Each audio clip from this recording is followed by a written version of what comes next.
Hello, and thanks for downloading this tutorial from Mods Online.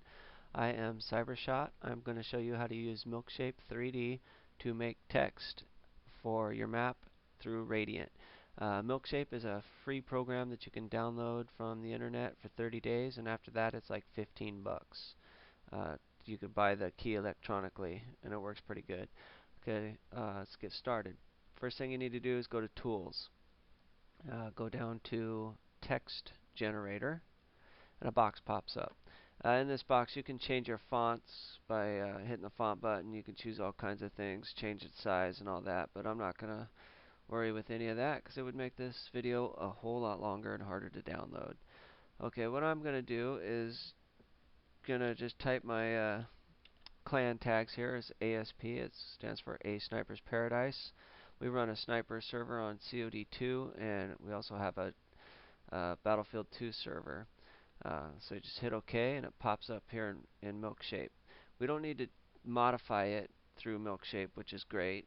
So all you got to do is go up here to the tools again and go to Scale All. Now you do have to scale it to 2000%.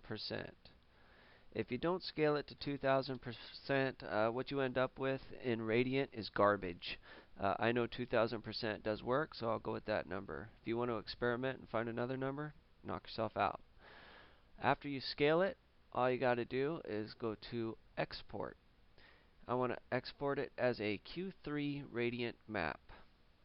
So when this box here pops up, you don't want to type in a file name, just hit this button here, and navigate to your prefabs folder, and I want to save it as the ASP tags.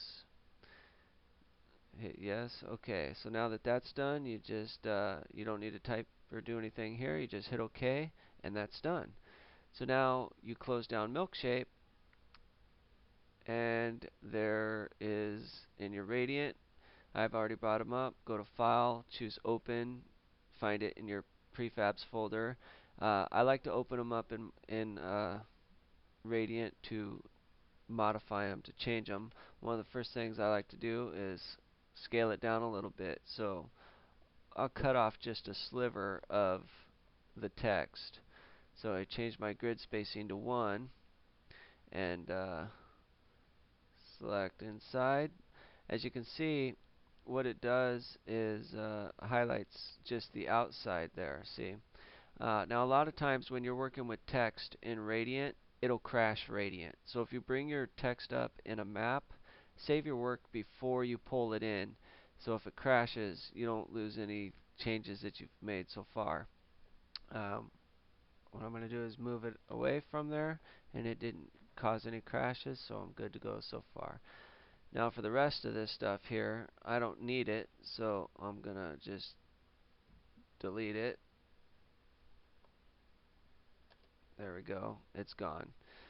Now I'm going to go ahead and change this to the calc.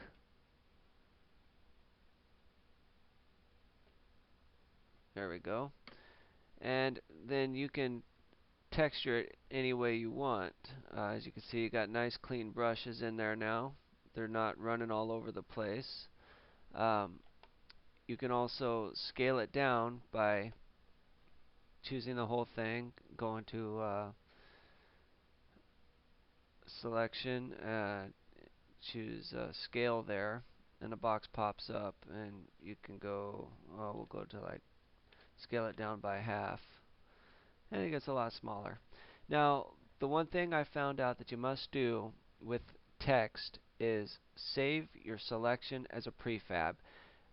As a prefab, moving it around in Radiant, it doesn't cause any errors. It won't crash Radiant. But if you try pulling it up outside, not as a prefab, and you try moving it around, you're going to screw things up. So what you want to do is go to File, hit Save Selected, and save it as a prefab. Save, there you go. So then what you can do is New Map, go to Miscellaneous, choose Prefab, ASP tags, and there you go. Now you have a prefab of the text you made. And as you can see, when you move it around, there's no errors that pop up.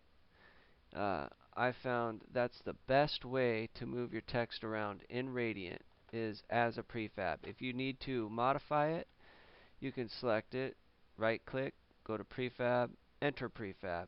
Now you have individual brushes that you can select on. When you're done, you hit file, save, and then right click, go to prefab, leave prefab, and you're done. And you can then move it around safely without having to worry about it crashing. But you should always save your work anyway, just in case. And that's it. Thanks for watching.